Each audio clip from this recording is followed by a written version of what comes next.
নমস্কার বন্ধুরা, একটা প্রশ্ন করি। যদি শুধু পরিশ্রম করলেই টাকা আসতো, তাহলে পৃথিবীর সবচেয়ে ধনী মানুষ হতো দিনমজুর আর রিকশাওয়ালা। কিন্তু বাস্তবটা কি তাই? অনেক মানুষ আছে যারা সকাল থেকে রাত পর্যন্ত কাজ করে ঘাম ঝরায়, শরীর ভেঙে ফেলে, তবু মাসের শেষে পকেট খালি।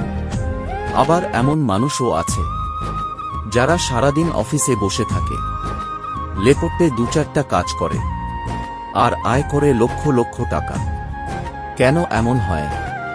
কারণ পৃথিবী শুধু পরিশ্রমের দাম দেয় না, পৃথিবী দাম দেয় বুদ্ধির, আইডিয়ার আর সঠিক সিদ্ধান্তের। ধরো একজন মানুষ 10 ঘন্টা গর্ত খুঁড়তে পারে, আরেকজন মানুষ 5 মিনিটে বলে দিতে পারে কোথায় খুঁড়লে পানি পাওয়া যাবে। দুজনের পরিশ্রম সমান না, কিন্তু ফল একেবারেই আলাদা। এই পৃথিবীতে দুই ধরনের মানুষ আছে, একজন যারা শুধু কাজ করে, আরেকজন যারা কাজকে সিস্টেমে পরিণত করে।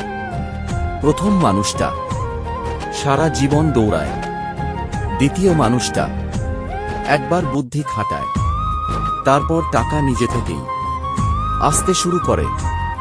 ভুল বুঝো না, পরিশ্রম দরকার, কিন্তু শুধু পরিশ্রম কখনো যথেষ্ট না। পরিশ্রমের সাথে দরকার শেখা, নিজেকে বদলানো, নতুন চিন্তা করা। যে মানুষ শুধু কাজ করে সে টিকে থাকে, কিন্তু যে মানুষ কাজের পদ্ধতি বদলায় সে সফল হয়। মনে রেখো, পৃথিবীতে অনেক মানুষ ক্লান্ত হয়ে যায়, কারণ তারা সারা জীবন শুধু পরিশ্রম করে। কিন্তু খুব কম মানুষ আছে যারা ভাবে, আমি কি সঠিক পথে পরিশ্রম করছি? এই একটা প্রশ্ন তোমার জীবন বদলে দিতে পারে। তাই আজ থেকে শুধু পরিশ্রম করো না, শিখো, ভাবো, নিজেকে উন্নত করো।